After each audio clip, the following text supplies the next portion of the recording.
welcome back, everyone, to Ferris State basketball coverage. Rob Bentley with you here from Wisconsin, joined by the head coach of the Ferris State women's basketball team, Kurt Westendorp.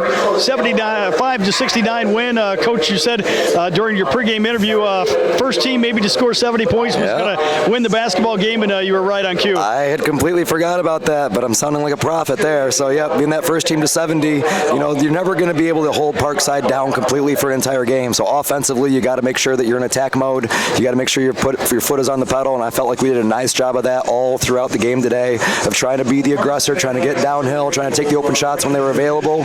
So really proud of our kids and their mindset tonight. Obviously, you held them under the 70-point mark, did it with a zone on the defensive end. Maybe talk about what you guys were able to do defensively against them. Well, we were able to change it up kind of throughout the game. We were playing zone the entire game, but I think the key was being able to press them the entire game. I know we got 12 steals and forced 20 turnovers, and some of them were in the press, and some of them were just kind of getting them a little bit out of their rhythm. They're such a good man-to-man offensive team that we're just trying to break that rhythm as much as we could, and they did a nice job in the first half of getting the ball inside. I feel like they had like 22 of their first 26 points were in the paint. So Alyssa Worth came in, did a nice job for us, and kind of made those a little bit more difficult. In the second half, we just withstood the barrage of threes that they hit in that third quarter. We just got a little bit undisciplined with our coverages, and they hit some good shots, and we wanted to stick to our guns there in the fourth quarter. We did a better job of our coverage areas when the ball moved, just trying to make them uncomfortable when those shots came open for them. Hopefully they're just a little bit out of their rhythm. So I wish we would have rebounded a little bit better out of it, but did a nice job of just taking them out of their rhythm, making them do some things that they're not quite used to doing. But it's always going to be a battle. It's going to go down to the wire against them. So it's always great games when we play Parkside, and this was no different. Talk about the play maybe of Mia Riley, led you with 21 points in the game, and obviously Maya Hiram had a couple big baskets for you late as well and did a nice job inside. Just really nice mindsets out of both of those kids. They're looking to score the basketball, but they're starting to play with a lot better composure, taking good shots, not forcing some things up where sometimes they can get a little bit forcey. I think we only had 10 turnovers tonight. That's a huge number for us. We were able to run our offense, with the exception of a little bit of a lull there in the third quarter where we tried to go a little bit too much one-on-one. I felt like when we moved the ball a little bit better, we got them the ball in some good spots.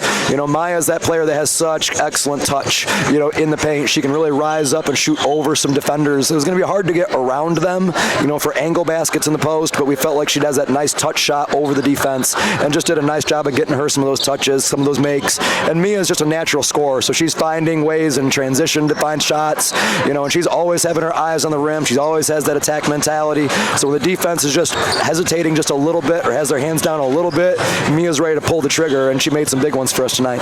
Obviously, this is a big win. You came on the road, got a big win. A lot of basketball left to be played, but nice to kind of be sitting where you're at right now with the win here tonight. Yeah, these are really big games when you're playing teams that you're tied with in the standings. They're a team that's going to be right there at the very end of the season, just like we think we're going to be one of those teams that they're at the very end of the season. So when you can get a road win, hopefully this gets a little bit of momentum into Saturday, momentum into next week. It's all building on each other, but we can put this one in your back pocket. It's going to mean something when it comes to March. Right now it just means we got this win. Kids feel good about themselves. We're getting ready for Saturday, but once we get a little bit further down the road, I think it'll come into full picture just how big this was. But we got to keep playing Ferris State Bulldog brand of basketball for this to really matter. I know. Right back to work and on the road Saturday against Purdue Northwest, afternoon game, and obviously you'd love to get a sweep here on the road this weekend. Yeah, we're going to rest and recover. We played some pretty good minutes and we were pressing that whole time, so we got to rest, we got to recover, we got to get ready for a different style of play. Purdue has a bunch of new people, so it's kind of like when we were playing Roosevelt. There's just a bunch of new players on the scout, new coach, new style of play, so we got to really do our homework as coaches, make sure we're studying them, know what they do, and be ready to bring it again on Saturday. You can't rest on your laurels in this league, so we got to be ready to bring it right away and hopefully get off to a great start, and get another weekend sweep. Well, Coach, congrats on the win, and we'll talk to you again coming up on Saturday. All right, thank you, Rob.